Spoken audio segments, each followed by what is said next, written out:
الحمد لله والصلاة والسلام على رسول الله وبعد.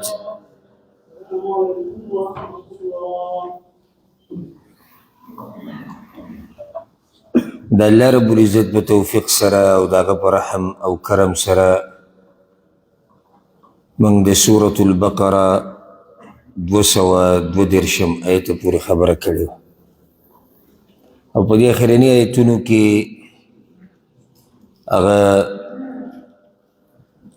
احکامات بیانېدو او هغه احکامات چې هغه تعلق ساتي د یوې کورنۍ سره او د ښځې او د خاوند د حقوقو سره، مسله د طلاق، د خلع. نو په منځ کې اوس مسله د رضاعت بیانېږي. اول به د آیت ووایو، د هغې نه بعد به بیا کوم مسایل چې په دې کې دي هغه به بیانو. أعوذ بالله من الشيطان الرجيم. بسم الله الرحمن الرحيم. والوالدات يرضعن أولادهن او میاندې به پی ورکوي خپلو بچو ته حولین کاملین، 2 کاله پوره، لمن اراد ان یتم الرضاعه، د پاره د هغه چا چې غواړي چې پوره کړي موده د پی ورکولو. وعلى المولود له، او په هغه سړي چې بچی پیدا کړی شوی دی هغه لره رزقهن وکسوتهن بالمعروف، خوراک د هغوی دی او جامه د هغوی ده د عرف مطابق. لا تکلف نفس الا وسعها، تکلیف به نه ورکړی کېږي هیڅ نفس ته مګر په اندازه د طاقت د هغه. دې آیت کې ډېر مسایل دي. غټه مسله او بنیادی مسله هغه د رضاعت مسله ده، د پی ورکولو مسله. ګوره میاندې هغه په 2 قسمه وي. یو هغه مور ده چې هغه د خاوند په نکاح کې، د هغه خاوند په نکاح کې د کم ماشوم چې د دې په غېږه کې دی د هغه د پلار په نکاح کې. د هغې د رضاعت خبره خو واضحه ده چې هغه به پی ورکوي ماشوم ته. دویم قسم زنانه هغه دي چې هغه طلاق یې کړی شي او د هغوی سره ماشومي، نو دې ماشوم ته د پی ورکولو مسله الله رب العزت دلته بیانوي. اول خو دا خبره یاده کړئ د رضاعت په باره کې یو څو مسلې چې په رضاعت سره حرمت اله ثابتېږي چې کله دا په 2 کالو کې دننه وي. یعنې ماشوم د 2 کالو پورې پی وسکي، یو زنانه وله پی ورکي، اله حرمت ثابتېږي. ماشوم د 3 کالو دی، د 4 دی، د 5 دی، د 7 دی، د 8 دی، په دې سره حرمت نه ثابتېږي. اول دا مسله یاد ساتل پکار دي، ځکه چې حدیث کې راځي رسول صلی الله علیه وسلم وایي لا يحرم من الرضاع الا ما انبت اللحم وانشز العظم. هغه وخت کې په رضاعت سره حرمت ثابتېږي چې کله ورته د ماشوم ضرورت وي، د ده غوښه او د ده هډوکي ورسره وده کوي. او دا الی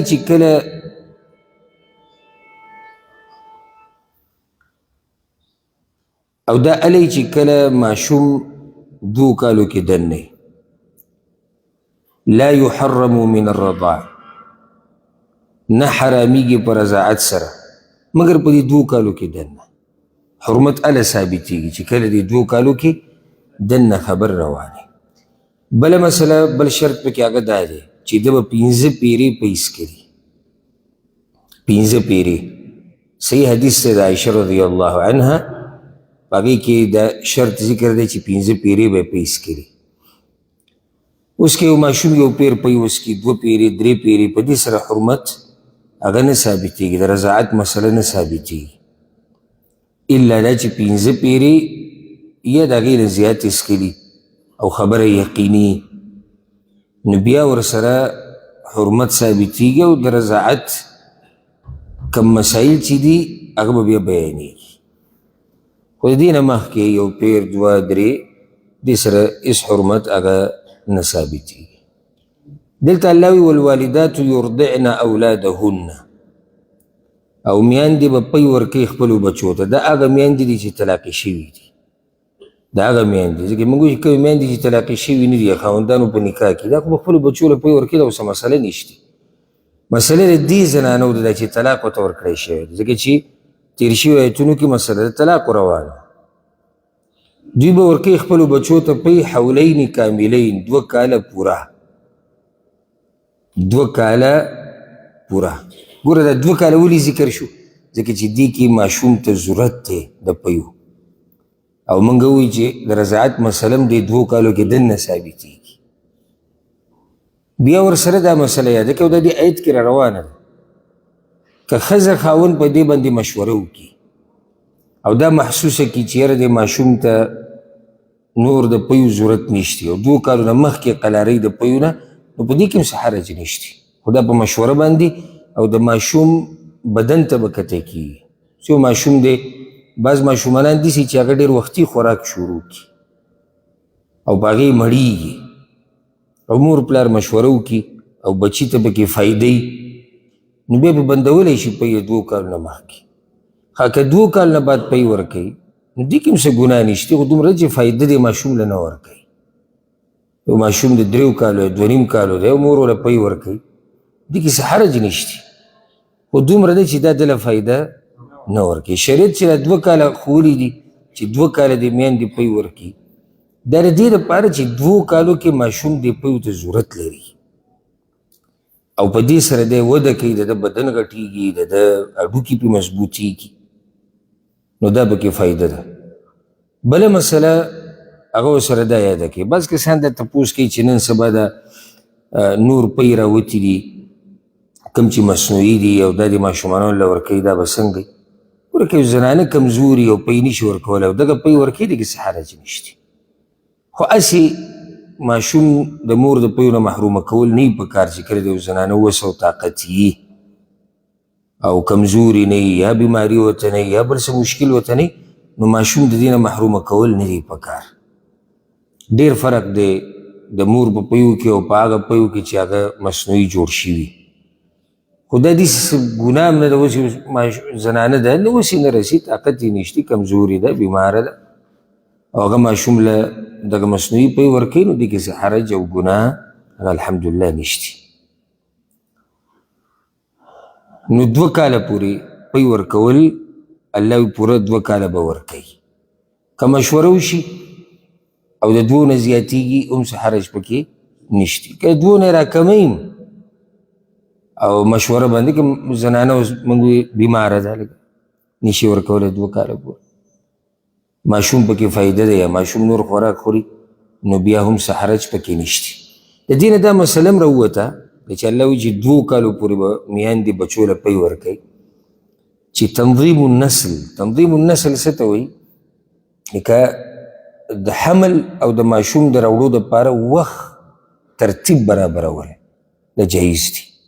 که ماشومانان بالکل بندول دا حرام دي، ځکه چې دا د ماشومانانو وجل دي او د دې نه په شریعت کې منع راغلی ده، خو ترتیب برابرول، وقفه کول د دې دپاره چې زنانه کمزوري ده یا ماشوم چې د هغه له وړوکی دی څه وخته پورې، دې کې څه حرج نشته. او د دې ځای نه هم دا مسله ثابتېږي او هغه داسې چې الله وایي چې میندې دې 2 کالو پورې پی ورکوي بچو ته، چې اوس 2 کاله دا پی ورکوي او 2 کالو دپاره بچي را نه وړي، لکه چې 2 کاله پی ورکوي ورسره بچي هم راوړي، کمزوري کېږي، مشکل ورته پیدا کېږي، دې کې څه حرج نشته.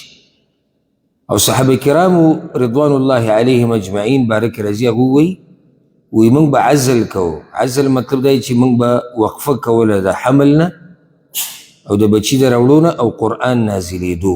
قرآن نازلېدو مطلب دی چې یعنې که دا کار ناروا وی نو الله په قرآن کې ویلی چې دې صحابه کرامو دا کار څه دی دا ناروا دی. نو یو بچي بالکل بندول دی، بچي بالکل بندول دا حرام دی او دا د بچو وجل دی.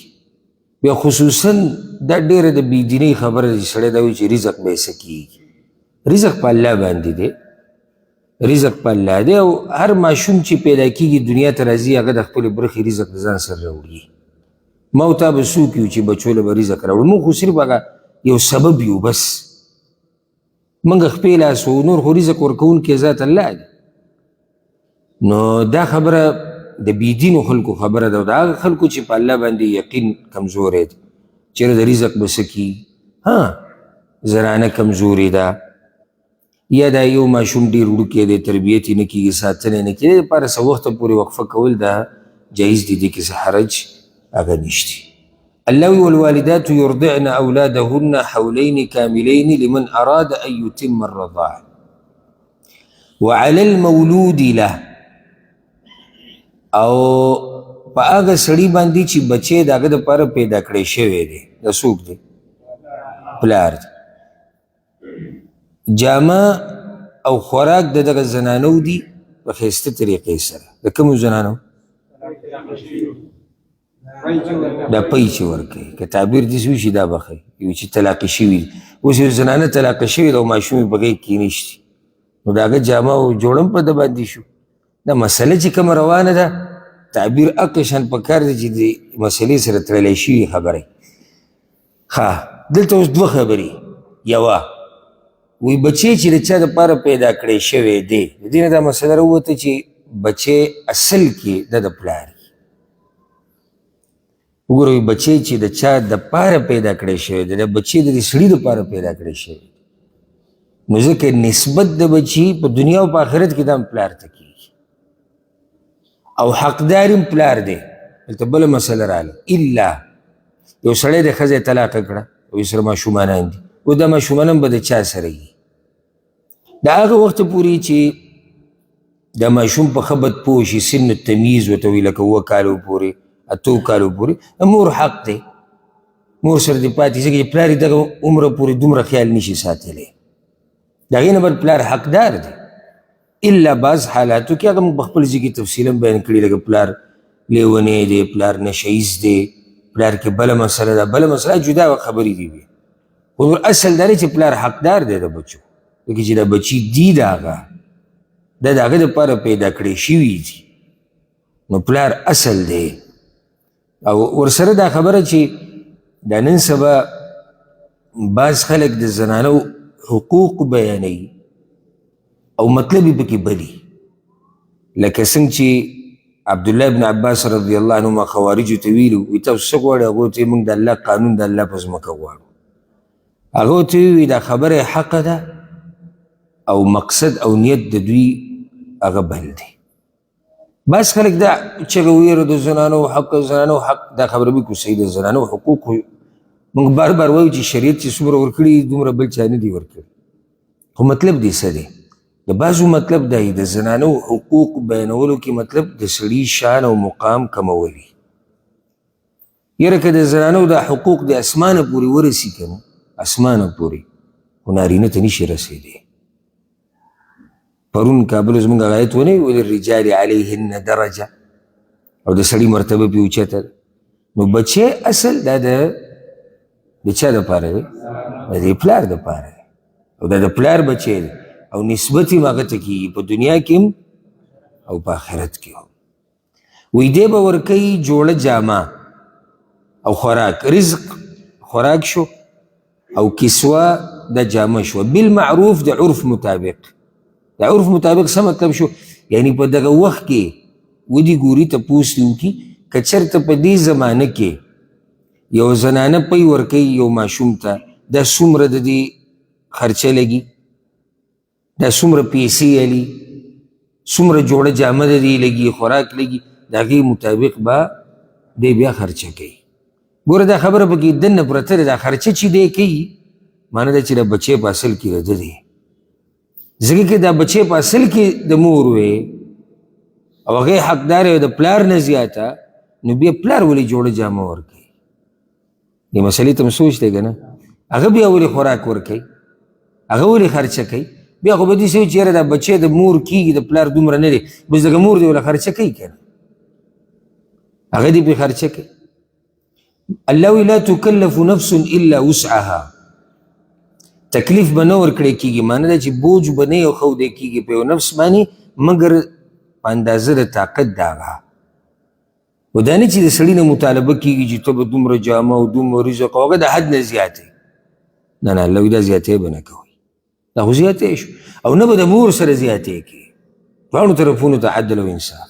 ځکه الله وی لا تضار والدة بولدها، تکلیف به نه ورکړی کېږي مور ته په سبب د بچي د هغې، ولا مولود له بولده، او نه د بچي پلار ته به بچي د هغه سره، دواړو ته به ضرر او تکلیف هغه نه ورکړی کېږي، نه مور ته نه پلار ته. بلکې دا خبره یاده که مور ته به هم تکلیف نه ورکوې، پلار ته به هم نه ورکوې، بچي ته به هم نه ورکوې. څنګه؟ مور ته هغه چې طلاقه شوي ده هغې ته به تکلیف داسې نه ورکوې چې سړی چې دا بچی راکاږي एकदम، بس پلاران دا چل کوي. لکه ښځه یې طلاقه کړه، بس زما بچي اوس ماله راکړه، هغه ماشومانان دي، هغه بلکل واړه دي، داسې کار به نه کوي.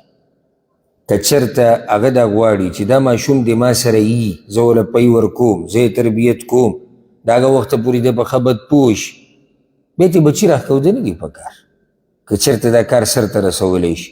دغه شان نقصان ورکول څه دي مور ته چې د هغې چې کوم حق کېږي هغه وله ورنه کړي، یا د هغې چې کوم حق کېږي د هغې نه وله لږه ورکړي.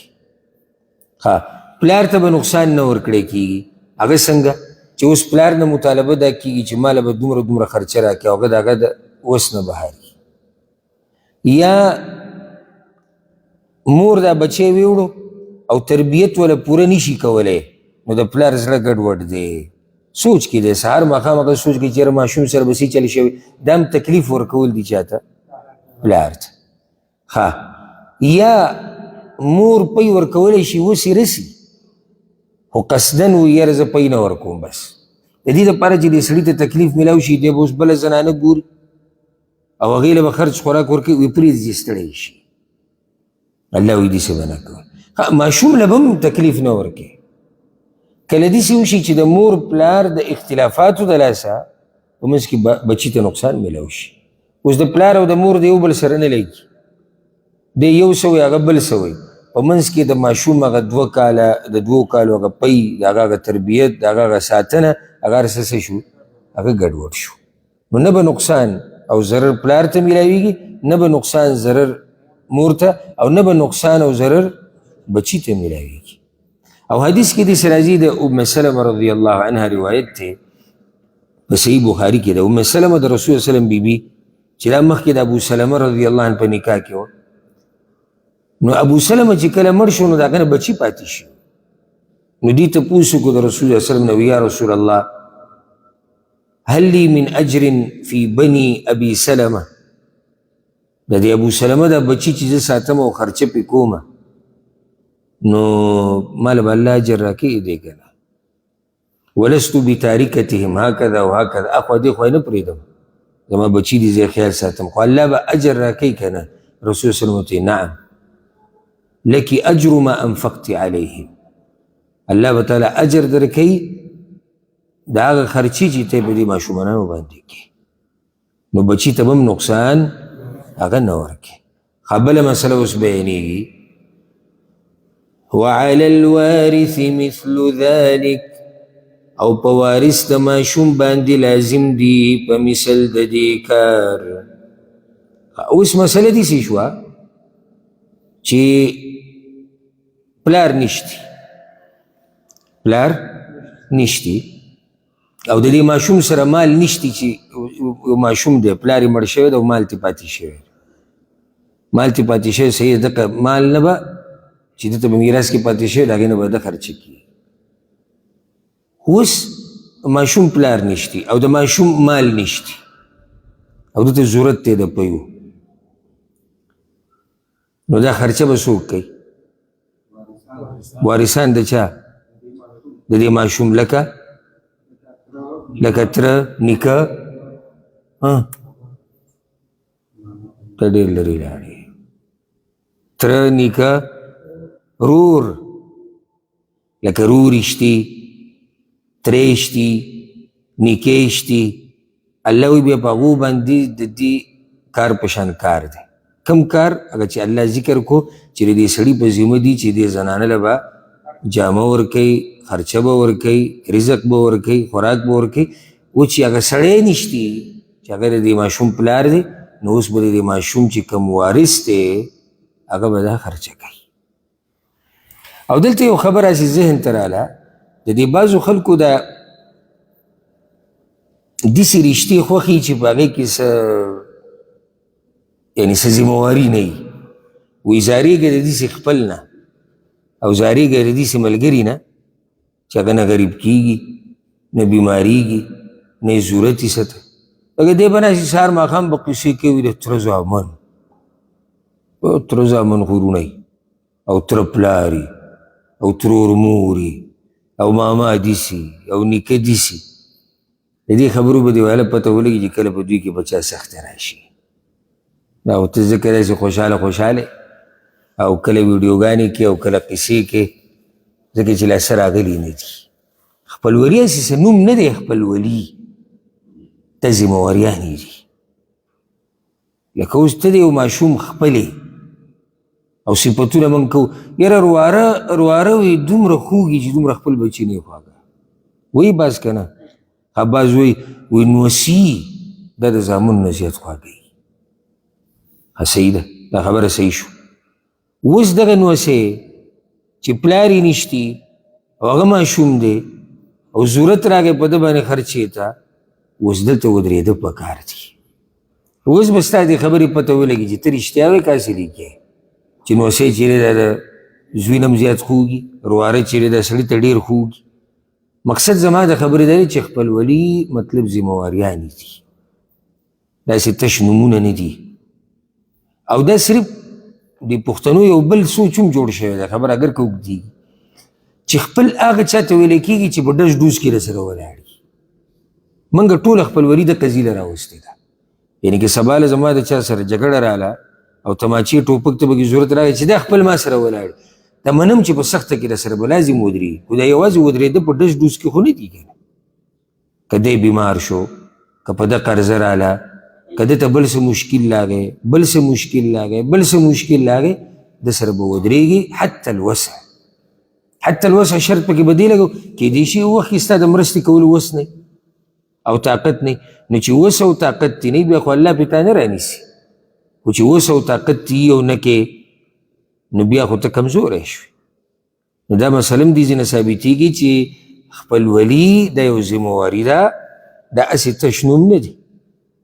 د هغې نه بعد الله رب العزت وایي فإن أرادا فصالا، نو که چېرته اراده وکړه دواړو د پیو نه د پرې کولو، عن تراض منهما، سره د رضامندتیا د دواړو نه، وتشاور او مشورې د دواړو نه، فلا جناح علیهما، نو نشتي ګناه په دواړو باندې.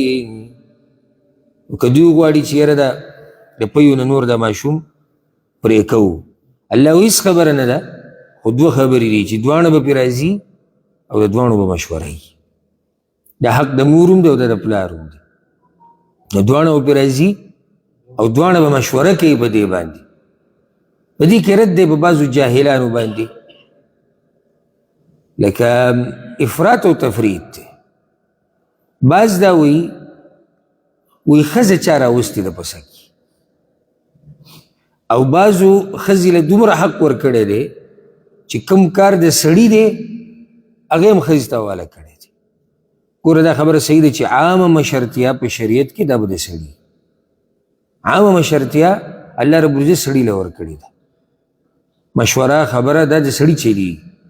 په بعضو ځایونو کې زنانو ته محدود مشرتیا میلاویدی شي او مشوره ورسره هم کیدی شي، نو رد شو په دواړو باندې. کم چې هر څه کې مشرتیا ښځو له ورکوي دا هم په غلطه دي، او کم چې دا وایي چې ښځه پکې چا راوستې ده دی هم په غلطه دی، ځکه چې بعضو ځایونو کې د ښځې حق شتي چې د هغې سره د مشوره وشي، د هغې نه دې تپوس وشي. لکه د کور مسلې شو، کور کې دننه څه کېږي څه نه کېږي، په دې کې مشوره پکار ده چې د ښځې سره وشي، ځکه چې کور کې هغه ده. دغه شان د بچي رشته راله، لور ورکې یا زوی له څوک کې، د مور سره مشوره پکې پکار ده. اگر که اخیری فیصله د چا ده هغه د سړي ده، خو مشوره به کېږي د مور سره.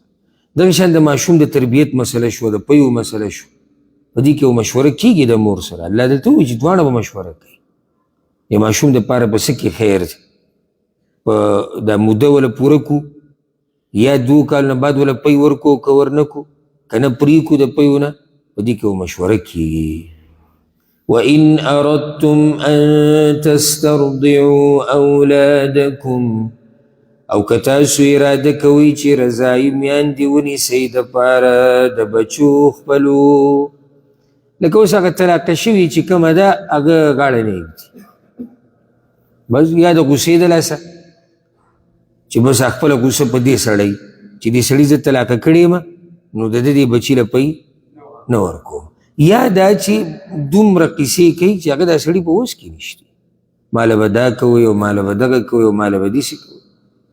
الله وایي که تاسو رضاعي میندې نیسئ فلا جناح علیکم، نو نشتي ګناه په تاسو، اذا سلمتم ما آتیتم بالمعروف، کله چې پوره ورکوئ تاسو هغه مال چې تاسو مقرر کړی د عرف مطابق. دا شرط حق به حقدار ته ورکوي. دا د شریعت عام قانون دی، صرف په دې مسله کې نه. رضاعي میندې که څوک نیسي څه خبره نه ده، شرط پکې څه دی، د هغې چې کوم حق دی هغه به ورته ورکوي. حق څومره دی؟ بالمعروف، د عرف مطابق هغه زنانه ته به د هغې پیسې او د هغې حق میلاوي. واتقوا الله، ویرېږئ د الله نه، دا ټولو دپاره شو. ویرېږئ د الله نه ای خاوندانو، ویرېږئ د الله نه ای ښځو، ویرېږئ د الله نه ای د دې ماشوم وارثانو، ټول پکې دننه راځي. واعلموا ان الله بما تعملون بصیر، او پوه شئ چې بېشک الله په هغه څه چې تاسو یې کوئ لیدونکی دی. بار بار موږ دا خبره کوو په عامو درسونو کې چې کله دې دا خبره په ذهن کې هر وخت چې الله معیني او الله زما اوري، نو د ګناهونو نه بیا بني.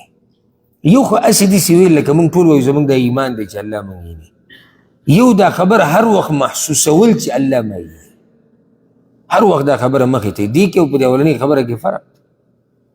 نو ځکه دلته الله څه وایي ګوره، ویرېږئ د الله نه او په دې خبره ځان پوه کړئ چې الله ګوره ستاسو د هر څه ویني. چې کله دا خبره د پلار په ذهن کې د مور په ذهن کې ظلم به نه کوي، زیاتې به نه کوي.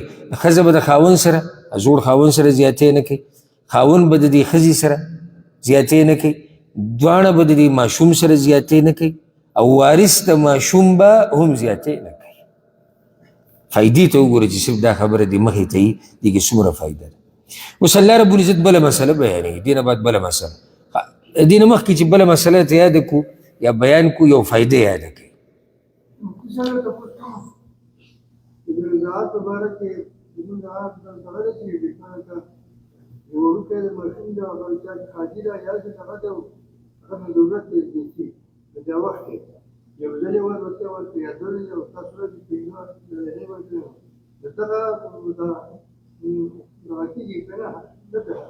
خو موږ ووایو که نه چې د 5 نه کمي 4 پیرې 2 پیرې 3 یو په دې سره حرمت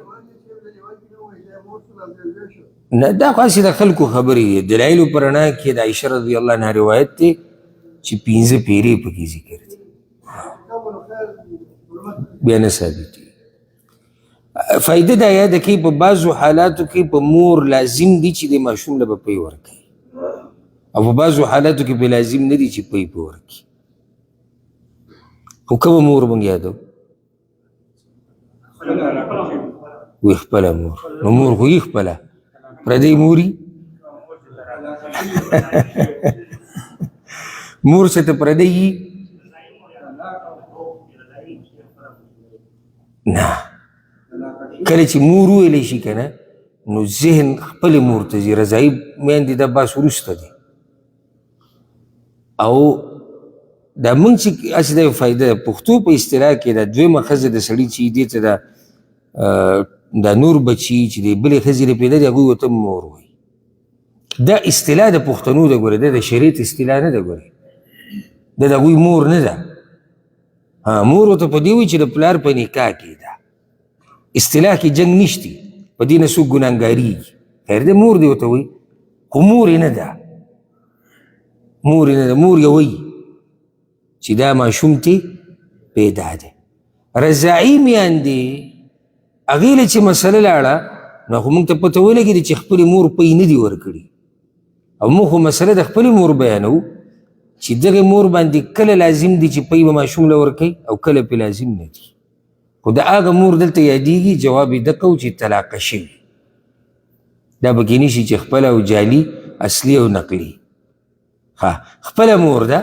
خو طلاقه شوې ده په دې باندې کله لازم دي چې دا به دې بچي له پی ورکوي یو چې کله د دې بچي پلار مړي د بچي پلار مړي او د دې ماشوم نور څوک نشتی صرف دغه مور یې ده نو په دې مور لازم دي چې دې بچي له به پی ورکوي دویم پلار شتي خو مشکل دا دی چې دا ماشوم د بلې زنانه پی نسکي بالکل تیار نه دی چې پی وسکي دې ټیم کې لازم دي په دې مور باندې چې طلاقه شوې ده چې دې ماشوم له پی ورکوي دریم حال هغه دا دی خاوند د دې وس نه لري چې دې ماشوم له رضاعي مور هغه ونیسي او هغې له خرچه ورکوي فقیر دی نو په دې لازم دي چې دا به دې ماشوم له پی ورکوي څلورم حال هغه دا دی چې دا ښځه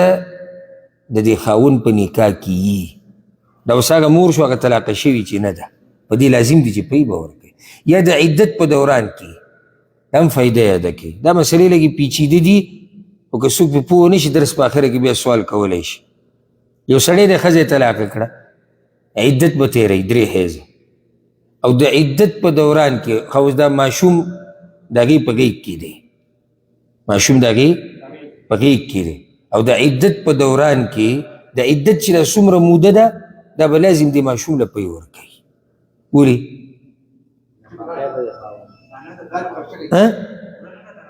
پوره د خاوند نه دی جدا شوي د خاوند نه خو به پوره د هله جدا شي چې کله څه شي چې کله عدت ختم شي د دې نه علاوه چې کوم حالات دي په هغه ټولو کې په ښځه لازم نه دي چې ماشوم له پی ورکړي هغه ښځه چې هغه څه ده طلاقه شوې ده دا مسله ورسره یاده ساتئ او مسلې په توجه سره اورئ داسې نه چې وځي او نور څه بیا بیانوئ او که نه کله سړی په مسله پوه نه شي هغه نور ګلونه وکړي اوس 20م حکم بیانېږي په دې صورت کې هغه دا چې یو ښځه ده او د هغې خاوند مړ شو نو دا به څه کوي او څه به نه کوي نو عدت بیانېږي چې دا به عدت تیری او عدت د دې 4 میاشتې او 10 ورځې دي حکمت په دې کې څه دی یو خو دا د دې خاوند سره د رشتې عزت او قدر دی خاوند معمولی رشته نه ده د یو ښځې چې خاوند مړ شي که نه دا دې دنیا ته به ډاګه شي او دا د غر نه پناه وه اوس کاره شوه خاوند ډېر لوی مقام په شریعت کې لري ډېر لوی مقام او ځکه یو روایت کې داسې راځي که چېرته زنانه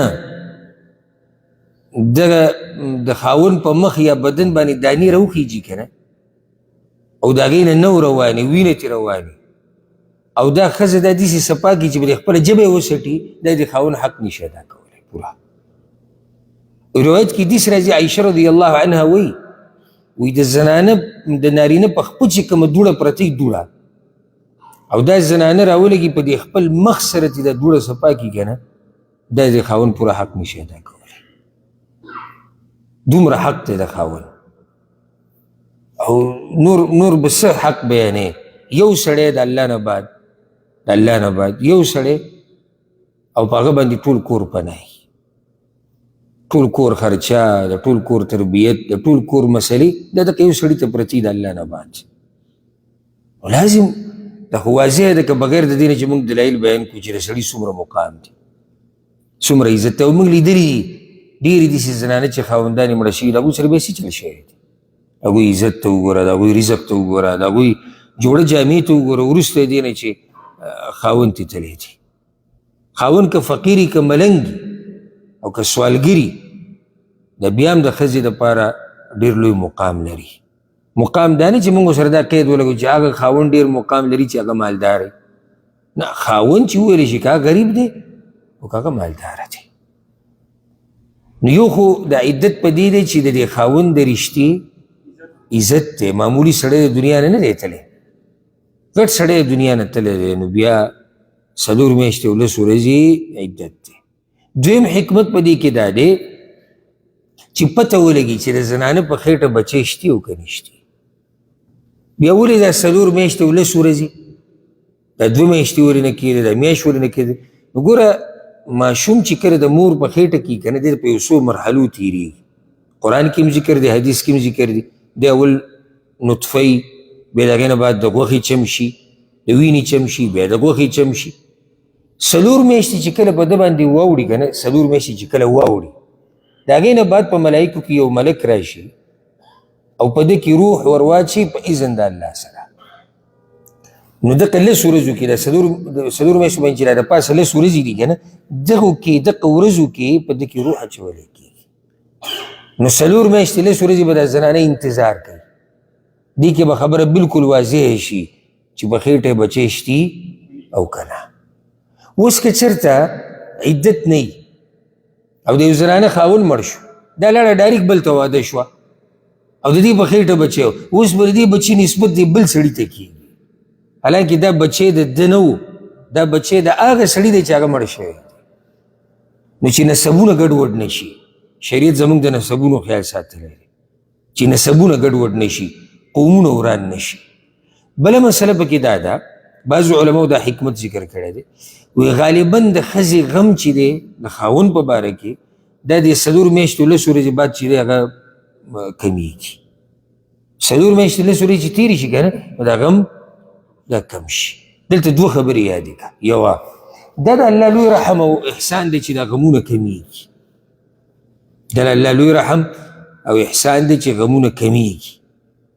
اوس سوچ کوئ که چېرته دا غم بلکل داسې وی لکه څنګه چې په اوله ورځې ټول عمر نو دا خلک به ټول د غم نه مړه وي دویمه خبره دلته دا یاده کړه د ښځو او بچو دپاره ځان دومره مه وژنه چې ځان دې د مرۍ نه نیولی خپل آخرت هم تباه کړې ته چې دنیا نه لاړې که نه یو څو ورځې غم وي بیا ګوره قصه که زړه په زړه نو خپل آخرت غم رواله او بچو چې کم حق دی هغه ورکوه د ښځې چې کم حق دی هغه ادا کوه خو ځان لیونی کوه مه ځان لیونی کول څنګه دي اولنی خبره چې سړی خپل آخرت ته به برباد کړي نه مونځ شتي نه اودس شتي نه عبادت شتي نه الله ته رجوع شتي بس سهار ماښام یاره بچي او ښځه بچي او ښځه بچي او ښځه دغه یو ورد دی دویمه دا ځان لیونی کول داسې چې سړی د سره پکې ځان ته ګوري نه خپل بدن ته خپلې بیمارۍ ته خپلې ځوانۍ ته خپل سکون او راحت ته خپل بوډاوالي ته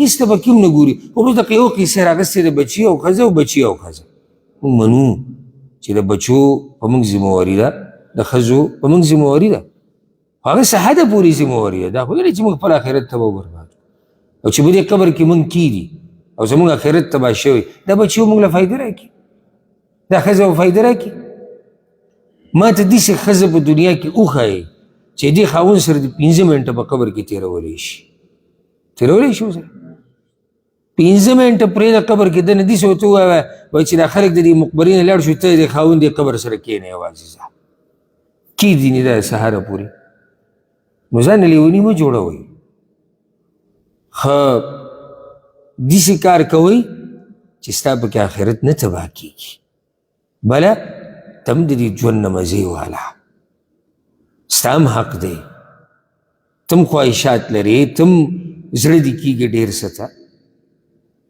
نو ته مزې واله. او بیا درته ووایم ګوره زما د خبرو دا مطلب نه دی چې د ښځې او د بچو حقوق ما ادا کوئ. حق چې څومره دی دومره یې ادا کړه. مثال به یې درکړم، خبره به اوږدې شي خو زه تعلق ساتي د داسې مسلو سره چې هغه زموږ ټولو په ژوند کې لکه اوس یو ښځه ده او بچي دي او تا هغوی له کور جوړ کړو. کور دی هغوی له جوړ کړو ښه مزېدار 5 کمرې 4 کمرې ښه ښکلی کور دی. اوس ځان وجل دا دی چې ته اوس په دې کې نښته یې چې په دې کې دوی ته روخام لګوم او په دوی کې دوی ته نوي نوي دغه لګوم او دا لګوم او دغه لګوم او ته بیمار یې خپل علاج نه کوې او ستا په خپله زړه کېږي چې ما ځان له جوړه جامه داسې جوړه کړی ما دا وخوړی ما دا اوس هغه ته نه کوې. دا ځان سره زیاتې کول نه دي که نه د هغوی حق کې کمی کول دي. حق خو تا ادا کړی دی. حق د ښځې دا دی چې د سره سوری وله پیدا کړي او تا پیدا کړی دی. د بچو دا حق دی تا وله کړی دی. خرچه ته لیږي سبقونه پې ته وې تربیت وله ته کې نو لږ پکې ځان ته مو وګوره که نه. او موږ لیدلي دي والله دقه شان خلک چې ځان یې د مرۍ نه نیولي او دا ځمکې او جیدادونه او چې تپوس دې وکړي هلکان وې بس هلکان دي جو هلکانو له سړی څه پرېږدي نو هلکانو ته څه کوي نیمه دنیا ورته پرېږدي. ستا چې څه په اوس کې و هغه دې کړي دي لږ پکې ځان ته وګوره لږ دمه شه لږ د دې ژوند نه مزې واله. بیا ګوره دې دنیا ته موږ نه راځو ګوره یو پیر دی هغه به ایسې چې وشي اعلان وشي وي سړی مړ دی غریب مړ شو چې مړ شو هر څه بچو ته پاتې شو اوس هغوی مزې چرچې کوي او د ځان د مرۍ نه نیولې. او زما خوا ته ما ته اوس دا خبره ذکر کړې زما خوا ته یو مسله راغلې وه ډېره عجیبه هغه دا وي کسانو 2 وروڼه راغلي وایي چې موږ 4 وروڼه یو او زمونږ اختلاف راغلی 2 یو طرف ته 2 بل طرف ته څه کې اختلاف دی زمونږ پلار مړ شوی دی د هغه څه وخت کېږي او هغه موږ په هغه ځمکه کې ښخ کړی دی چې هغه زمونږ ځمکه ده ما یې کومه چې د هغه ځمکه وه ویاو کومه چې د هغه وه دا خو ته ما ته اوس وایي چې کومه زمونږ ده مخکې د هغه ویاو اختلاف اوس په دې دی چې هغه 2 دا وایي چې دې پلار دې قبر موږ ته دا ځمکه ورانه کړې ده غټ جیداد دی دی پکې په دغه ګوټ کې پروت دی نو دا وګوره که په دغه ځي روډي په دغه ځي دوکانې په دغه ځي کور راځي نو د دې سړي د لاسه موږ ته دا ټوله جاښه ورانه دی دې ځای نه راوباسو بل ځای ته یې او دا 2 وایي چې نه لکه دومره سترګې پټول نه دي پکار او دا هر څه د هغه نو اختلاف په دې دی دغه غریب چې کم مړ الله دې وبخښي هغه به هم دا سوچ کړی وي هلکان دي چې څه وله راجمع کړو هلکانو له دومره سره جمع کړي چې ګزارې پرې رواني ځان د مرۍ نه ونیسئ دا ته زما مشوره ده او که په دې دې عمل ونه کړو نو یو ورځ به په دې مشوره پسې ارمان وکړي نو حق د هر چا ادا کړه خپل آخرت مو تباه کوه او خپل بدن پکې مه خرابوه او کمی مزې چې د زړه غواړي او حلالي او روایي او ستا په وس کې هغه مزې د دنیا نه واخله عمل به وکړي که نه داسې نه دروازې نه وځي او مسله بیا بدلی شي چې نه هلکان دي او نه جنکۍ دي او ښځه ده او دا دي هغو حق ادا کړه خو خپل حق پکې مه ګډوډ کوه. ښه نو 4 میاشتې او 10 ورځې ځکه الله رب العزت دا عدت په زنانه باندې لازم کړی دی دې ته په عربۍ کې احداد ویلی کېږي الاحداد احداد ډېر احکام دي یا عفوا دې ته په عربۍ کې الحداد ویلی کېږي الحداد د دې ډېر احکام دي یو پکې دا دی چې زنانه به په دې 4 میاشتو 10 ورځو کې ځان نه تیاری را تیاری یعنې سینګار به نه کوي دغه شان هغه جامه به نه استعمالوي چې هغې کې ډول او سینګاري خوشبو به نه لګوي نکریزې به نه لګوي سترګې به نه توروي نه به داسې سره زر او کالی استعمالوي او نور داسې څه چې دې سره تعلق ساتي دې نه به دا ډډه کوي بغیر ضرورته به د کور نه وځي بغیر ضرورته به د کور نه وځي کوم چې د خاوند کور دی.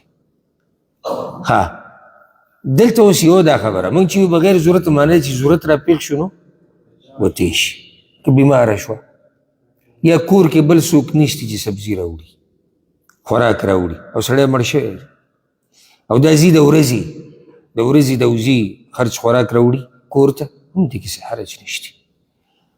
بله ورسره دا خبره بعض د عوامو قصې دي بې دلیله دي وایي دا به چې دی تورې جامې اغوندي تورې دا د هندوانو رواج دی تورې جامې استعمالول.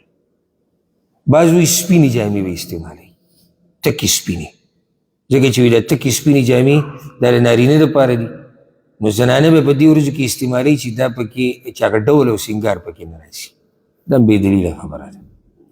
بله بعض وایي دا به د کوټې او د کور چت ته نه خیږي په دې ورځو کې چې سپومۍ ته مخامخ نشي.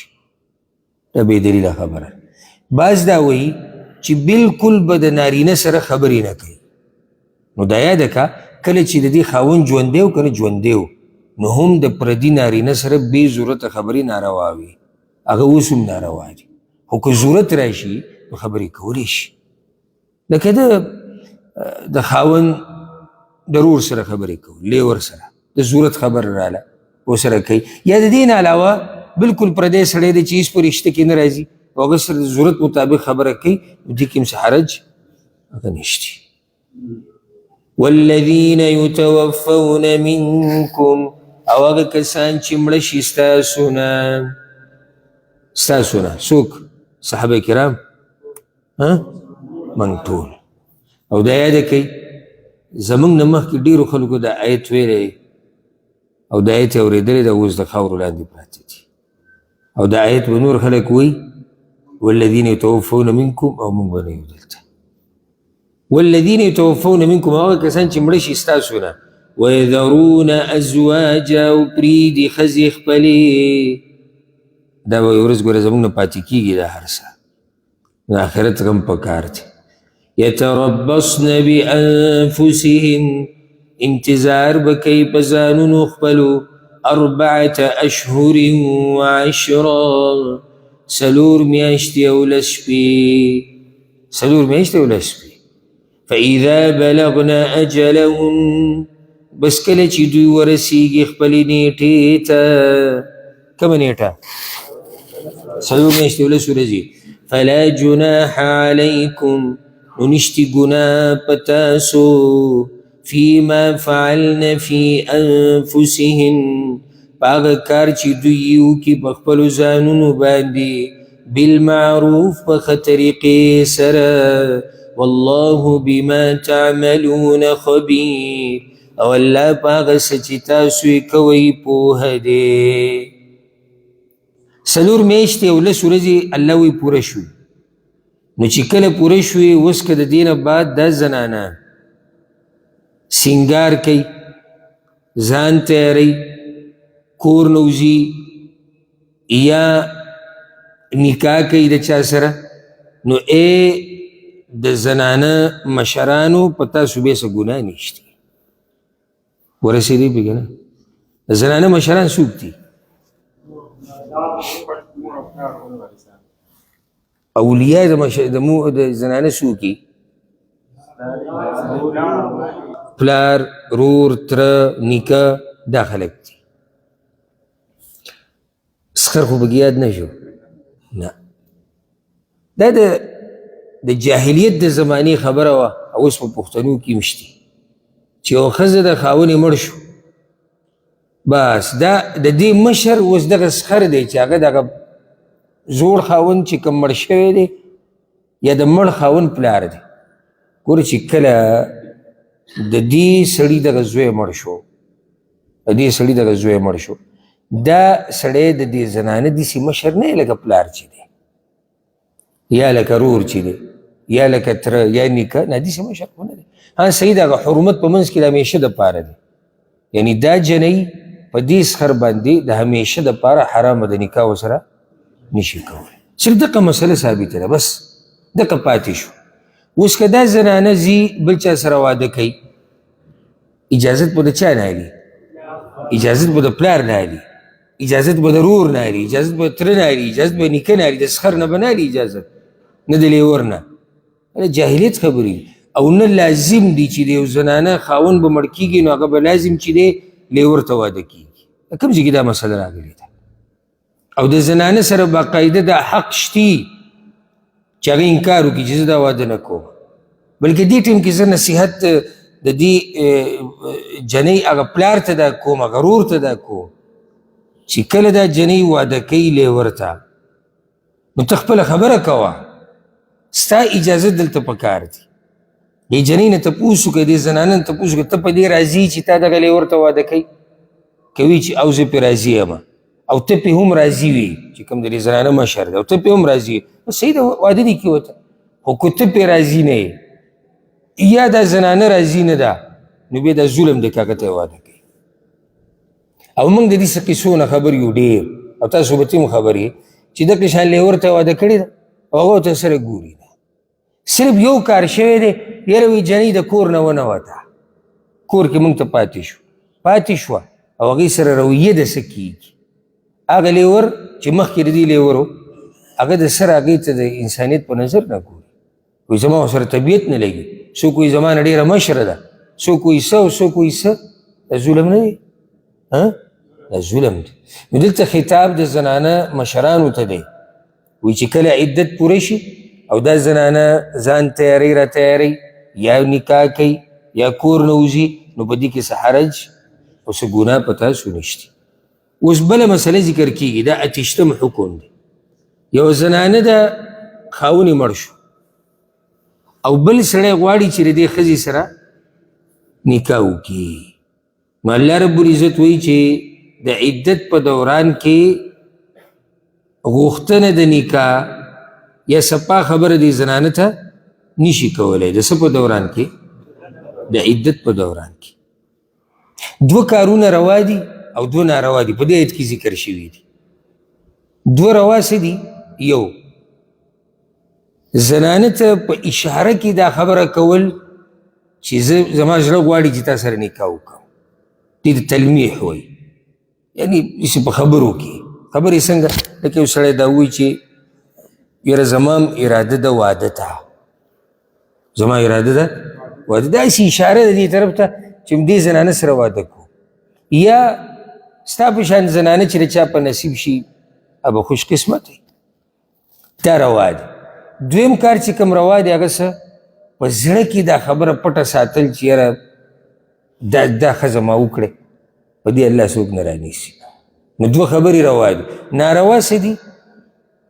یو دا چې ښه سپا د عدت په دوران کې ورته ووایي چې زه تا سره واده کوم، یا لاړ شي او هغه غواړي چې زه دې سره واده کوم، رشته یې غواړم.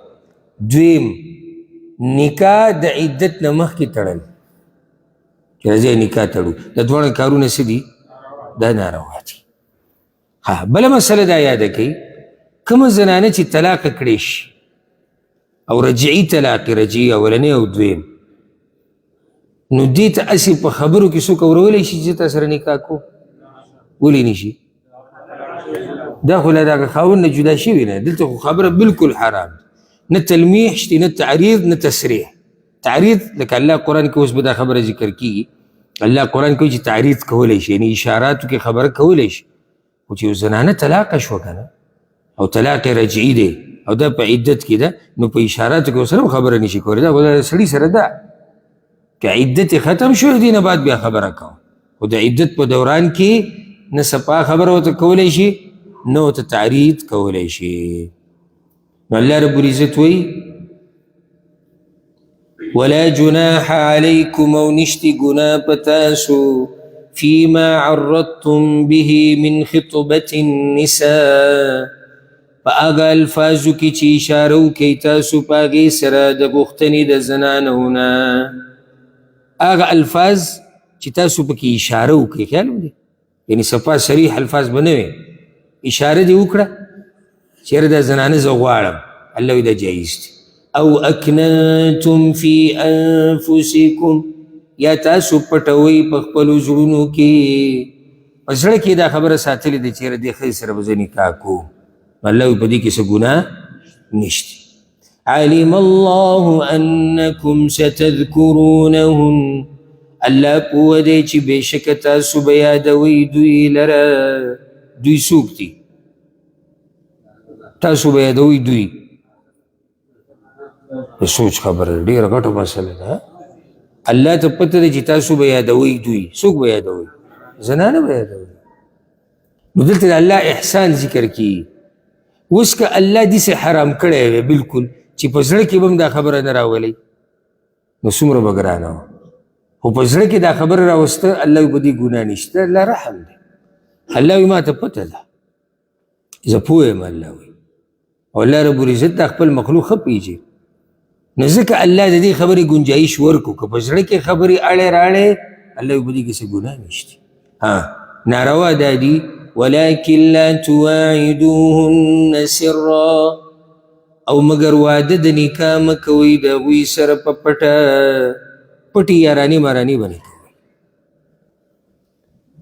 پټې رابطې، پټ خطونه، پټې خبرې د نکاح دا حرام دي. الا ان تقولوا قولا معروفا، مگر دا چې تاسو وایئ وینا نیکه. نیکه وینا جایز ده. نیکه کومه یوه ده؟ تعریض، اشاره کول. اشاره الله وایي که په خبرو کې دغه جایز دي. ولا تعزموا عقدة النکاح، او تاسو مه کلکوئ غوټه د نکاح. غوټه د نکاح څنګه کلکېږي؟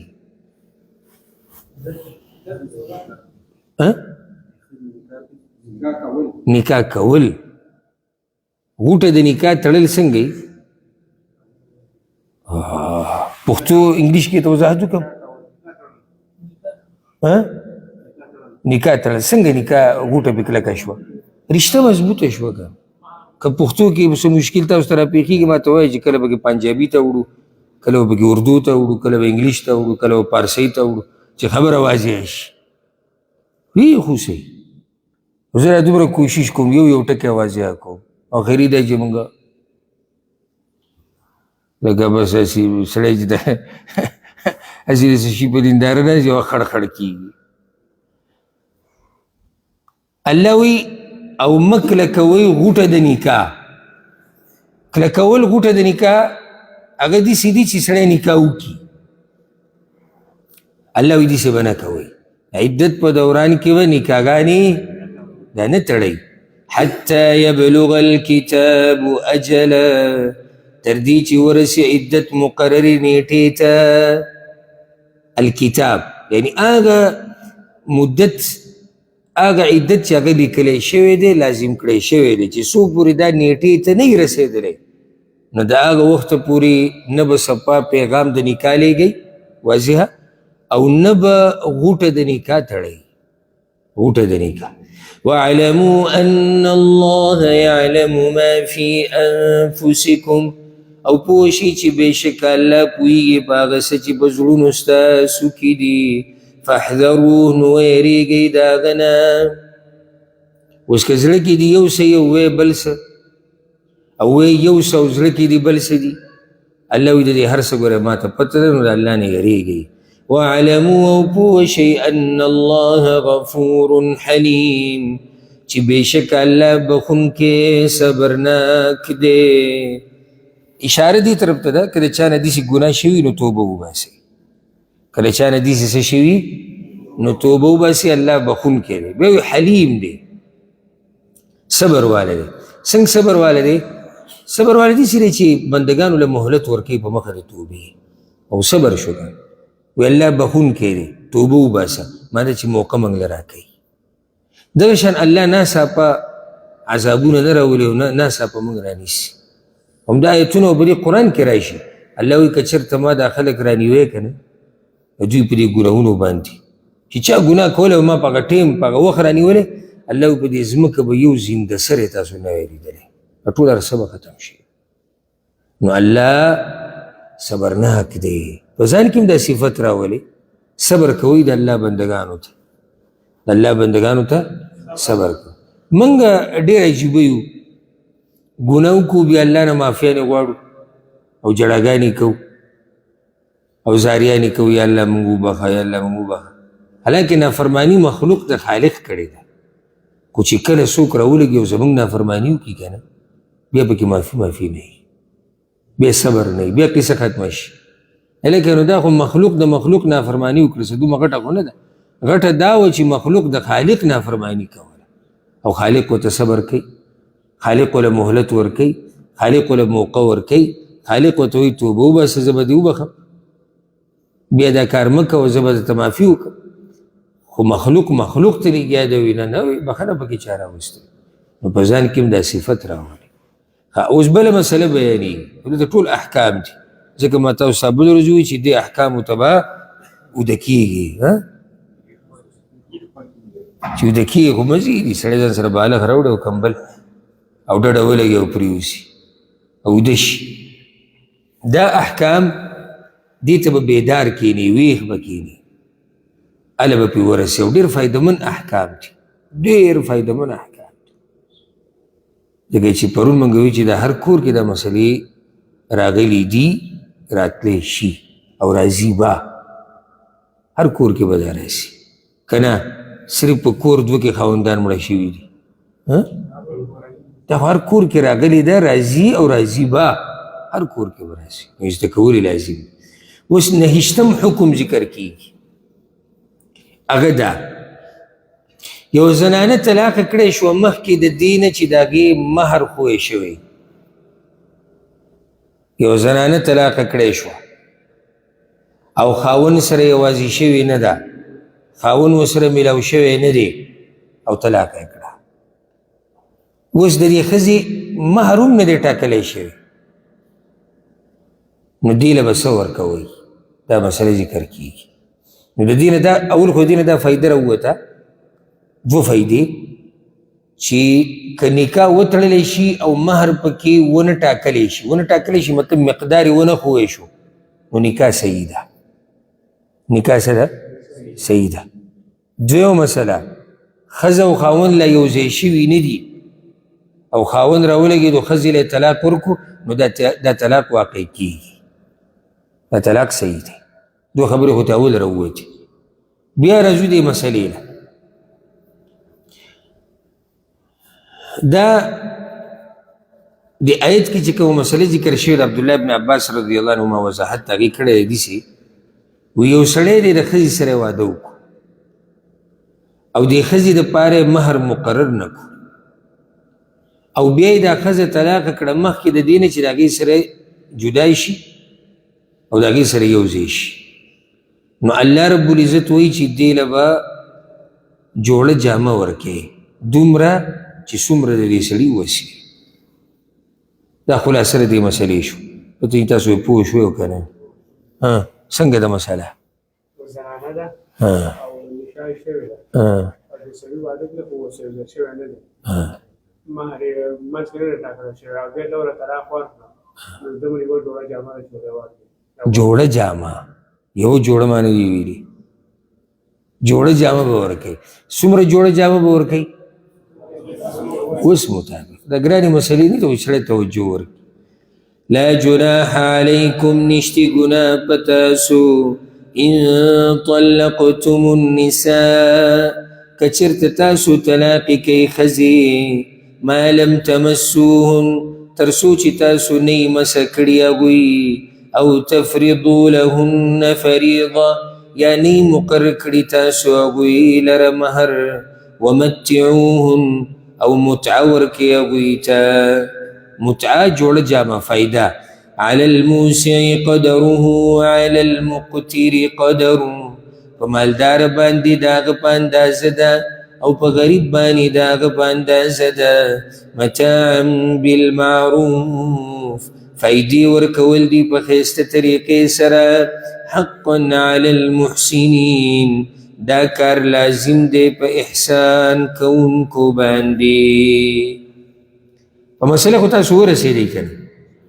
متعه دلته چې کومه بیانېږي هغه دقې جوړې جامې ته ویلی کېږي یعنې خرچه جوړه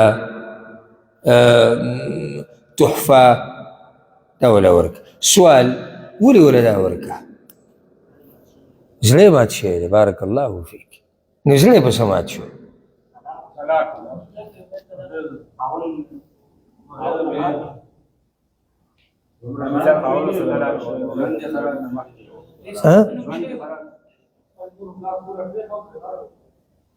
لا راغلی نه ده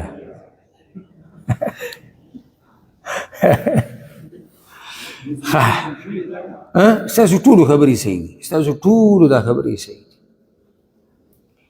رب العالمین په خپلو بندګانو مهربانه دی نو موږ ته هم دا ښیي چې تاسو مهربانه اوسئ هغه زنانه د دې هلک په نوم شوې خو که نه او بیا یې دقه شان پاتې شو خفه کېږي به د دلجویۍ دپاره بله دا خلک به څه وایي دې خبرو ته خو به اوس هغه ځان ټینګوي که نه څوک به وایي چې دا ښه نه وه بیا چې د پښتنو معاشرې څوک به وایي چې دا ښځه ښه نه وه او څوک به څه وایي څوک موږ خو قصه ډېره کیسو جوړولو کې زموږ معاشره چې دی زه یم چې دا به د ټولو نه تکړه وي د ځان نه قیسې جوړول یعنې که ته وینې که نه په لاره مثال کې ګاډي لګېدلي دي هسې مثال نو زموږ د خلکو ګڼه خو به یې نه وینې دا ګرمه ګورمي زموږ سخته خوښې ها ځکه کوم سر تندې نه لګي دغه حال دی هر ځای کې چې ګرمه ګورمي موږ ته د ګرمه ګورمۍ وایه دې ته نه ګورو چې نتیجې څه ده انجام یې څه دی دا کار روا دی نه روا دی دغه سره بیا وروسته نو دا زمونږ یو رش به جوړ شوی یو غوغا به جوړه یو ها اوس ګوره قیسه څنګه جوړېږي هر یو چې راځي د بل نه تپوس کوي دا څه چل شوی دا خو عامه طریقه ده چې خلک رایي دی به ورته قیسه شروع کړي دغه اولنۍ چې کوم ولاړ دی وایي دا دې سره روان و دا دغه طرف ته راغی دا دې سره هغه لیدلي دي هغه صحیح خبره وکړه اوس بیا د شاته چې ولاړ دی ده نه د شاتني تپوس کوي دا څه چل شوی هغه خبره وکړه خو لږ یې پکې ذایقه ور واچوله که دا تعبیر صحیح ماله شاته چې تپوس وکړو هغه بله قصه وکړه هغه بله وکړه هغه د لګي نه یو هغه جوړوي او بیا جو خلک یو کس پکې دا نه وایي چې تپوس د هغه چا نه پکار دی د چا سره چې دا حادثه را پیښه شوې ده راځي چې راکواله ورشو نه اوس به دا خبر مونږ چلو یو زنانه په کور کې پاتې شوه خاوند طلاقه کړه دا به خرابه و نو ښه دا وایي د دوی نه لګېده د دوی هغه نیکه چې و د نیکه کیسه به ودرولې ها د دوی نیکه یو پیر راغلی و د دوی په تره پسې او د هغوی څه خبره بس دا به هغه مسله راوتي منځ کې لکه یو پیر ته ورشه معلومات د دې هلک نه وکړه چې تا ولې دا ښځه طلاقه کړه یا د جنۍ دغه پلار سره ورور سره میلاو شه چې داسې چل شوی نو خبرې به پته ورېږي نو کوشش دا کوئ چې د خبرې حقیقت په خپله معلوموئ اورېدلی شوي خبرې دې کې دروغ ومي او دې کې رښتیا وي نو اوس خلک به خبرې هم کوي زړه هم د هغې خفه شو نو په مقابل کې ته څه ورکه دا ښه سړیتوب دی تحفې وله ولېږه پیسې وله ولېږه جوړه جامه وله ولېږه خو د مهر نیم مهر ورکړي که پوره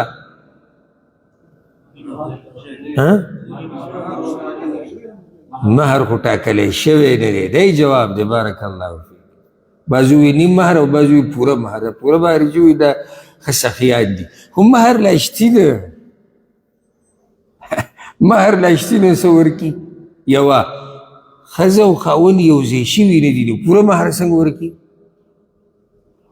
نو دلته مسله دا چې مهر ټاکلی شوی لا نه دی ښه اول اوس ما دا مسله ذکر کړه په دې ښځه باندې عدت شتي که نشتي عدت پې نشتي ولې بې عدت نشتي هغه چې ښځه او خاوند لا یو ځای شوي نه دي نو په دې عدت نشتي اوس به مسله بیانېږي بله هغه دا که چېرته مهر مقرر شوی وي که چېرته مهر مقرر شوی وي او ښځه او خاوند یو ځای شوي لا نه دي او ده طلاقه کړه نیم مهر به ورکوي او که دوی یو ځای شوي وي پوره مهر به ورکوي او که مطالبه د طلاق یا د پرېښودو زنانه وکړي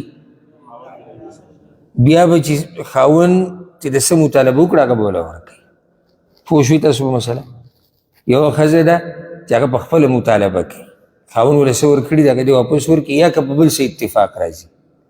یوه ښځه ده چې هغه خاوند ورسره یو ځای شوی هم دی او مهر یې مقرر دی او طلاق یې ورکړو، مهر به دا پوره الی، خاوند له پکې څه نه ورکوي. درېیمه هغه ښځه ده چې طلاقه کړې شوه، خاوند ورسره یو ځای شوی نه دی او مهر مقرر شوی دی، نیم مهر. څلورمه هغه ښځه ده چې خاوند طلاقه کړه د نکاح نه بعد او خاوند او ښځه لا یو ځای شوي نه دي او لا جما نه دی شوي، جدا شوي نه دي دوی او مهر نه دی مقرر،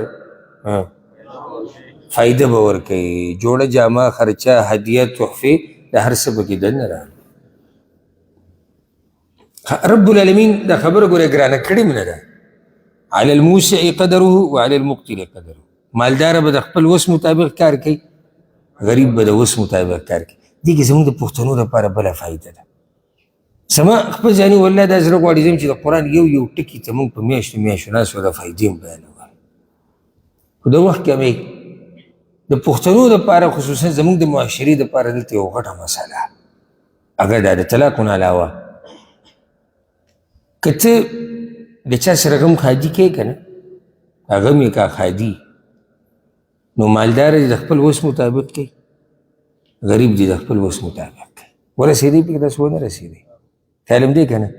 موږ دې قصو تباه کړي وو.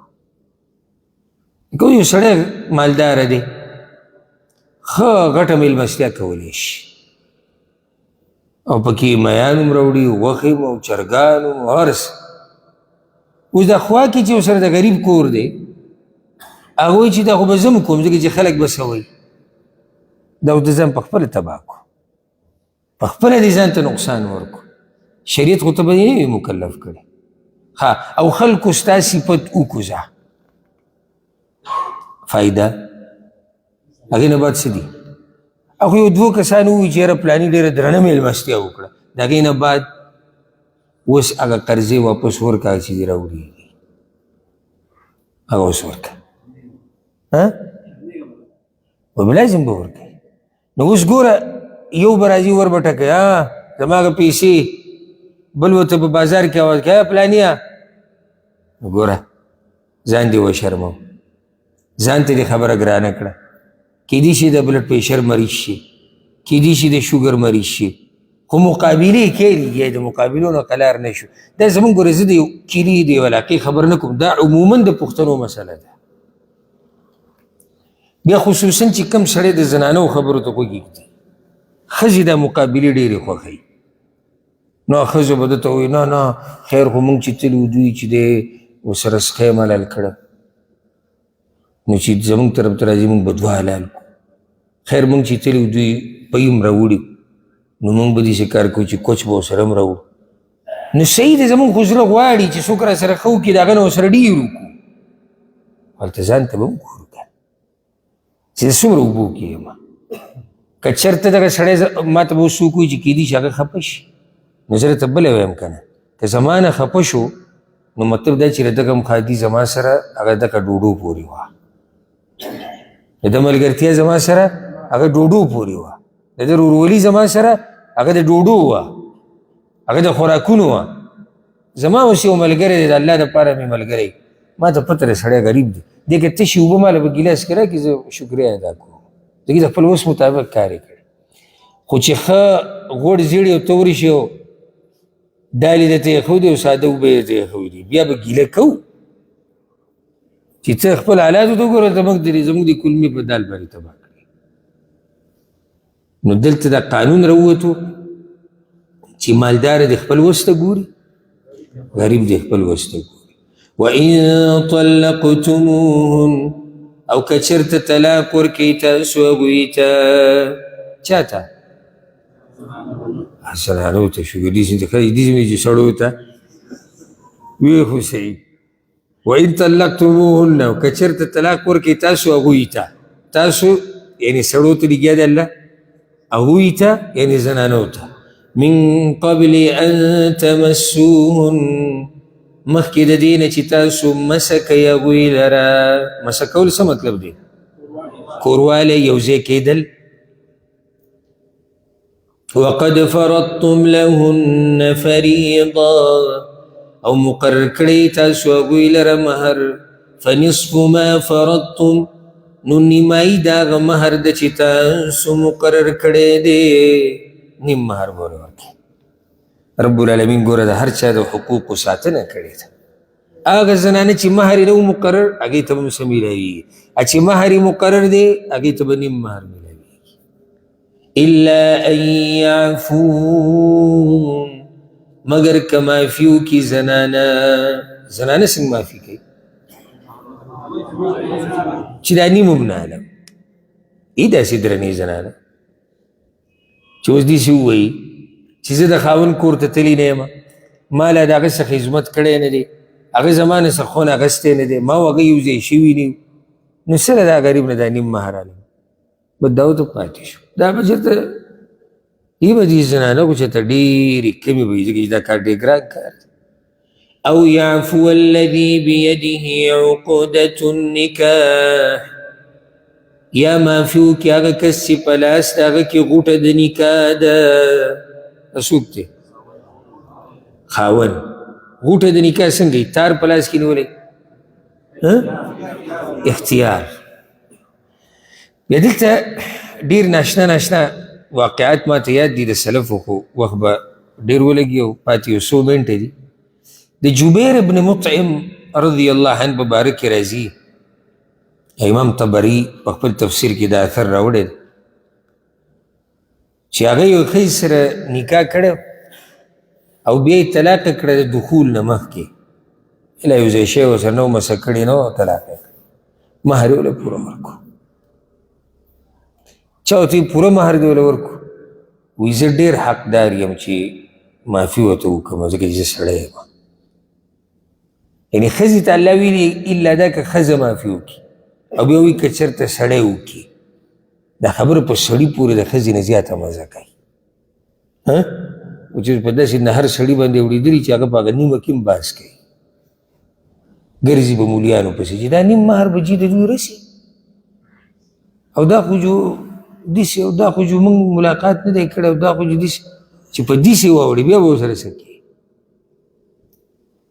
اوچت مقام هغه دا دی او شان چې سړی د زنانه نه مخکې شي او دی دا وایي چې دا مهر ټول تا ته پاتې شو ولې ځکه چې زما په نوم شوې وه کلي کې علاقه کې مشهوره شوې وه چې پلاني ته واده شو د هغه په نکاح کې شو زړه مې ورله مات کو طلاق مې کړه صحیح د شریعت کې روا وه خو هغې ته خو تکلیف ورسېدو که زه دا نیم ورته هم پاتې او زه یم چې لکه اس سوچ وکړه یو سړی د ښځې طلاقه کړه او نیم مهر به ورکوي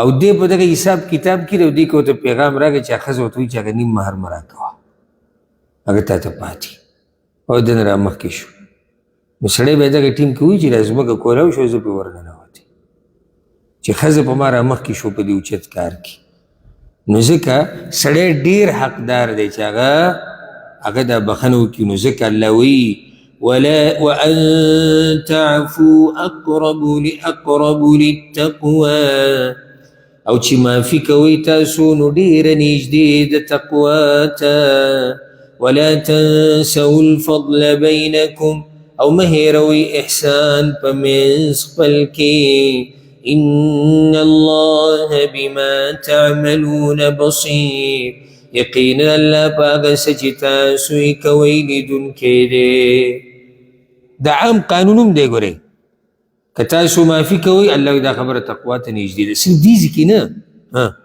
هر ځای کې مه هېروئ احسان په خپل منځ کې صرف دلته نه هر ځای کې لکه د ملګري مسله راغله مه هېروئ الله وی احسان کول او دغه شان د یو بل هغه احسانات چې په یو بل مخکې کړي دي هغه مه هېروئ ضرور مسله راغله مه هېروه هغه تېر شوی ژوند د ښځو د لاسه چې ښځې راته ووایي داسې او دغه ته هر څه هېر کړو دی ورور تا سره یو وخت کې دوسې ښه کړي و د دا کړي و د دا کړي هغه بل به دا سوچ وکړي چې د ما سره داسې کړي و د ما سره داسې کړي پلار او زوی ملګری او ملګری ښځه او خاوند نو دا عام قانون دی شریعت کې چې د یو بل احسان مه هېروئ. په منځ کې الله د مانځه خبره کوي او د دې نه بعد به بیا د طلاقو مسله بیانېږي او په منځ کې مسله د څه راله د مانځه. یو سړی ویلی شي چې ولې، نو جواب دا دی اشاره دې طرف ته ده د قرآن کې ډېر رازونه پراته دي او ځکه دې قرآن ته ویلی شوي دي القرآن الحکیم، هغه کتاب چې هغه ده د حکمتونو نه ډک دی ډک. و دې کې د حکمت ته ګوره د طلاقو مسله، منځ کې د مانځه مسله، بیا د طلاقو مسله.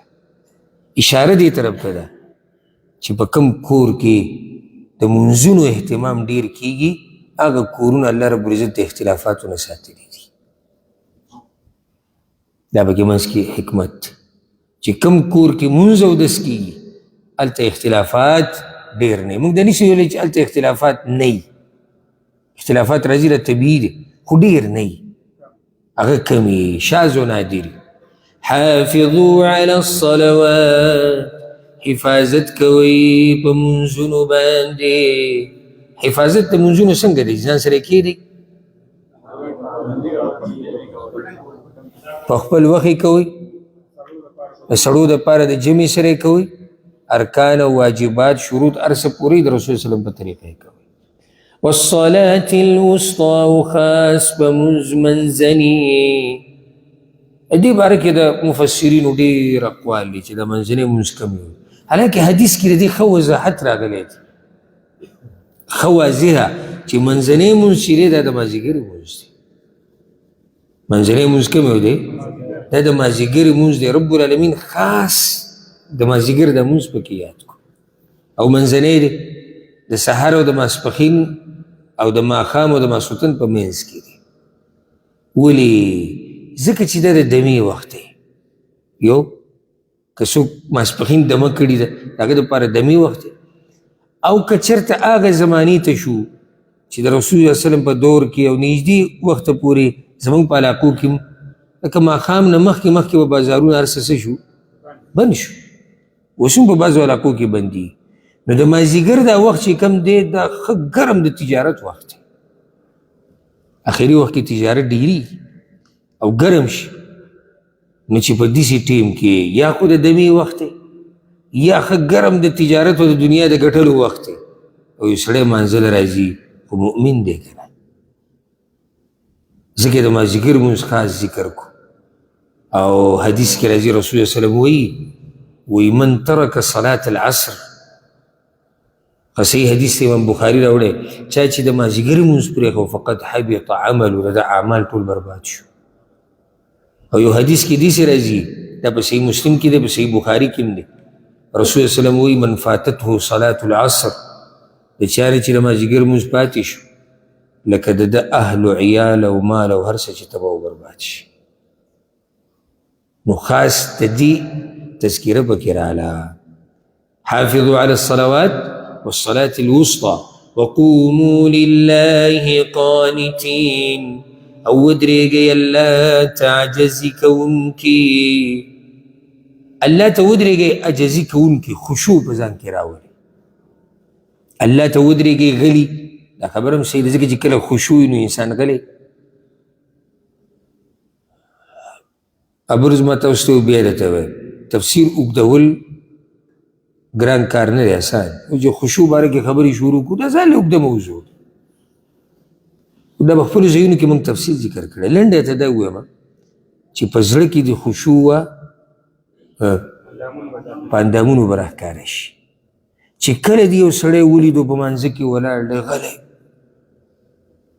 غلی مطلب دا نه چې بلکل څه نه وایي، هغه څه نه کوي او هغه څه نه وایي چې د هغې تعلق د مانځه سره نشته. پوه شئ چې دې سړي په زړه کې عاجزي ده الله ته، هغه په اندامونو راښکاره شو. یو سړی داسې ولاړ دی لکه د کجورې تنه، حرکت نه کوي، په توجه سره سجدې ریزي ته ګوري. او یو سړی کله لګیا دی پاس ته ګیر رالی دی شمانځه کې، دا چل به کوي. څوک بټنې کولاوی بندوي، څوک ټوپۍ برابروي، څوک رومیال برابري، څوک پټکي کې ګوتې وهي، څوک چې دی لستوڼي کتبره کوي. ښه واضحه ده چې زړه کې خشوع داسې نشتي، ځکه خو په اندامونو راښکاره نه شو. وقوموا لله قانتین، الله ته ودرېږئ عجزي کوونکي او غلي. قنوت دا مطلب شو چې غلي ودرېږئ. صحیحینو کې حدیث ته په صحیح بخاري صحیح مسلم کې زید بن ارقم رضی الله عنه وی كنا نتکلم فی الصلاة، موږ په مانځه کې خبرې کولې. اوله کې موږ په مانځه کې خبرې کولې. یکلم الرجل صاحبه وهو الى جنبه في الصلاة، هم برابر لکه مانځه کې به ولاړو او خوا کې ملګري ته به خبره وکړه، بل حاجت به ورته ووایي سلام علیکم وعلیکم السلام، خبرې به کېدې. حتی نزلت تر دې چې الله دا آیت راولېږو وقوموا لله قانتین، او ودرېږئ الله ته غلي. هغه دا آیت فأمرنا بالسکوت، نو موږ ته امر وشو چې غلي به یې، ونهینا عن الکلام، او بارایي خبرې به مانځه کې نه کېږي. نو د دې نه بعد بیا صحابه کرام هغه غلي شو. د مانځه دومره اهتمام دی، فإن خفتم فرجالا أو ركبانا، که ویرېدئ تاسو نو مونځ کوئ، که پیادې یا سوارئ. د یېرې په حالت کې صلاة الخوف. او کم ملګري چې موږ سره د عمدة الاحکام په درسونو کینی، کیدی شي ګمان خو ډېر ښه نه کومه، ځکه ډېر ښه ګمان کول هم کله سړی وران کي. دومره امید مې نه دی، خو بیا مې امید شي چې ملګرو ته به مسلې یادي، ما نږدې ذکر کړي د یېرې د مانځه مسایل. نو یېرې حالات یو دا چې دشمن سره جنگ روان دی، خو داسې جنگ دی چې موقع د مانځه پکې برابریږي چې ځان له ودرېږي او صفونه جوړ شي. هغه طریقه موږ ذکر کړې وه تفصیلي، د هغې ډېرې طریقې دي او سورة النساء کې به راځي.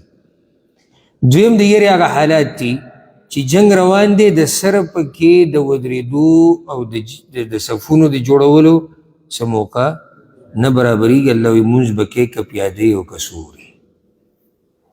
بل څه عذر دی؟ په سرې چې بوج دی، د هغه عذر به قبول نه شي. کار نه چې ناوخته راغلی، عذر به څه کوو؟ او یا د ملګرو سره گپ شپ پکې څه گنجایش نه کېږي، ستړی دی او یا په چکر دی یا مزدورۍ کې دی. الله اکبر. الله وایي که جهاد کې که نه او د ودرېدو درته موقع هم نه میلاویږي، پروا نه یې کوه، په سورلۍ سوري که نه، په سورلۍ یې کوه. مونځ نه ساقطېږي. مونځ هله ساقطېږي چې کله مړ شي یا عقل کار پرېږدي. او استاد وی د ماشومانانو نه تپوس کړی و، وی مونځ څوک نه کوي. نو د هغه خو یو مطلب و، ماشوم دا سوال په بل طریقه واغستو، یا هغه ووی چې مړ شي هغه مونځ نه کوي. دا صحیح جواب دی. او یو پکې دا ووی چې کافر یې هغه مونځ نه کوي. دا جوابونه دې ماشومانانو ته پکار دي چې موږ یې زده کړو، ځان ته یې مخې کړو چې مړ شي مونځ نه کوي او چې کافر یې مونځ نه کوي. ورسره بله والی چې عقل یې کار نه کوي، هغه مونځ نشتي. مونځ کوي، بعض پکې راځي ګورې، بعض لیونیم جومات کې ولاړي، لیدلي مې چېرته که نه، هسې چل ولی نه ورځي، ورته پته وي چې یاره دا خلک لګیا دي څه عبادت کوي، نو راشي ودرېږي پکې چې ما ورته یې نه کوو. الله ته به څه عذر بیانوو. فإذا أمنتم، هر کله چې په امن شئ تاسو. څنګه په امن شئ؟ یره ختمه شو. بارک الله فیک. فاذکروا الله کما علمکم، نو یادوئ الله لره لکه څنګه چې ښودنه کړې ده تاسو ته، ما لم تکونوا تعلمون، دا هغه طریقې چې تاسو پرې نه پوهېدئ. دغې دوه مسلې شوې. یوه الله یاد که، خو څنګه یاد که؟ چې کومه طریقه درته ښولې په هغه طریقه، د ځان نه به نوې طریقې نه راوباسي. دویمه مسله پکې دا ده الله به منځ کې احسان هم خپل را یاد کړو. وی په هغه طریقه یې یاده که هغه تا ته چې مخکې معلومه نه وه. نو دا الله احسان دی. دا قرآن موږ ته معلوم دا خو الله موږ ته وښو. دا حدیثونه دا دینداري دا د دین سره څه نه څه تړون تاسو ته دا د ورور د یو مخلص ملګري دا د زړه نه خبره درته وکړم چې کوم ملګرو له الله د دیندارۍ توفیق ورکړی هر وخت د الله دا شکر دې ادا کوي لکه څنګه چې موږ دا سألو کتبره کوي چې په دې بېشماره خلکو کې الله رب العزت ما تعالی طاقت راکړي قرآن د بیانولو د اورېدو هغې باندې ځان پوه کول د معمولي خبرې نه دي. ګورې ډوډۍ موږ هم خورو او هغه هم خوري کوم چې الله توفیق نه دی ورکړی دنیا نه به موږ هم ځو هغوی به هم ځي. که هغوی پاتې کېدی د دنیا کې او موږ د دې دیندارۍ د لاسه تللی نو بیا به هم چا څه سوچ کولی چې یاره د دیندارۍ زموږ هغه ژوند لږ کم کو یا هغوی ته د دنیا هر مزه میلاوېدی او موږ جو بس د هر څه نه محرومه کړي نه مزې خو دلته دي ټولې. الله یې دا نعمت زموږ نه نه اخلي او الله یې د مرګه پورې موږ د دې مجالسو سره تړلي وساتي. ته قرآن بند کړو تهدید یې وکړه دا یو آیت وایو ځکه چې دا د طلاقو سره تعلق ساتي نو چې دا یو آیت ختم کړو نو مسله به دا ختمه شي سبا نه به بله موضوع شروع شي. اوس الله رب العزت بله مسله بیانوي هغه دا چې کوم خلک کوم سړي مړه شو نو د دوی ښځې به د یو کاله پورې دکه خاوند په کور کې نو خرچه به څوک کوي د یو کاله پورې دا مسله چې ته نه اورېدلې د یو کاله پورې به هغه دغه کور نه نه ویستلی کېږي نو خرچه به څوک کوي د خاوند وارثان. بارک الله فیک دی جواب دی. سخر لیور دوی به دا زنانه د کور نه نه وباسي څو پورې یو کاله پورې. اوس خبره یاده کړئ چې پوه شئ او زه دا خبره مختصر کوم ځکه چې اخرنی وخت یې لږ منټ دو پاتې دي. بعض علما دا وایي د اسلام په اوله کې مسله داسې وه چې یو ښځې خاوند به مړ شو نو هغه به د یو کاله پورې په دغه کور کې به د هغې ځای و هغه به نه ویستلی کېږي دا به دلته وخت تېروي یو کال به دا وخت تېروي.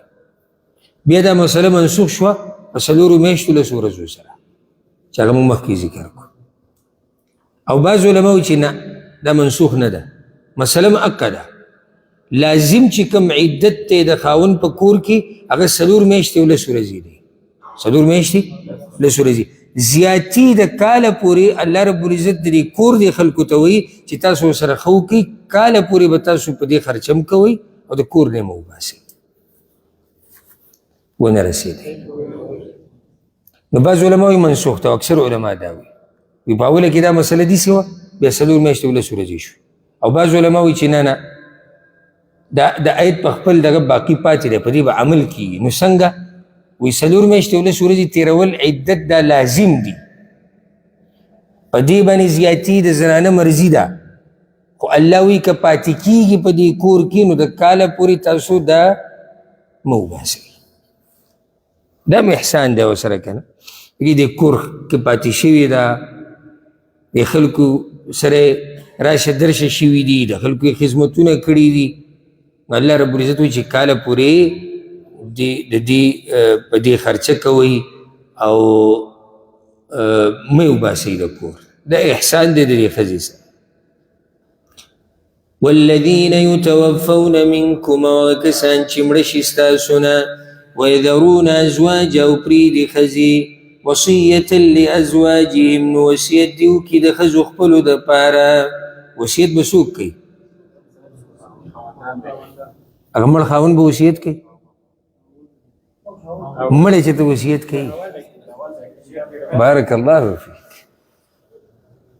هغه خاوندان چې ژوندي دي د قبر نه وصیت کیږي هغوی دې دا وصیت وکړي وصیت به چاته کوي خپلو وارثانو خپلوانو ته د څه وصیت به متاعا الی الحول غیر اخراج د فایدې ورکولو تر یو کاله پورې نه به یې ویستل د هغوی فإن خرجن نو که چېرته ووتې په خپله خوښه 4 میاشتې 11 ورځې پوره کړي او موږ ځو فلا جناح علیکم نو نشتی ګناه په تاسو فیما فعلن فی انفسهن من معروف په هغه څه کې چې کوي هغوی په ځانونو خپلو باندې د نیک کار نه کوم کارونه د هغوی دپاره روا دي کوي نو تاسو وربې څه ګناه نشته لکه روا هغوی دپاره څه دي نکاح کوي سینګار کوي وزي د دې کور نه نو په دې کې څه ګناه نشته والله عزیز حکیم والله زورور حکمت والده وللمطلقات متاع بالمعروف او د پاره د طلاق شو ښځو فایدې ورکول دي په ښه طریقې سره هغو تفصیل ذکر شو که نه نو کومې ښځې سره چې نزدېکت شوی دی او مهر یې مقرر دی او طلاقه شوه تاسو دې کوي نزدېکت شوی دی پوره مهر دا ښه ده چې لا دې کې دا شپه نه ده تېره شوې شپه تېره شي سهار به زموږ څه حال نو دا به مهر پوره ورکوي بیا هم علما وایي دې له فایده ورکول مستحب دي دې بعضو له واجب دي بعضو له مستحب دي څنګه مستحب کومه فایده ورکول لکه مهر ورته پاتې شو زیاتي پې ته څه هدیه ورکړي تحفه ورکړي جوړه جامه وله ورکړي خرچه وله ورکړي دا مستحب دي حقا علی المتقین دا لازم دا په تقوا والو باندې تقوادار خلک الله وی دا کار کوي كذلك يبين الله لكم آياته دغه شان بیانوي الله تاسو ته حکمونه خپل لعلکم تعقلون د دې دپاره چې تاسو د عقل نه کار واخلئ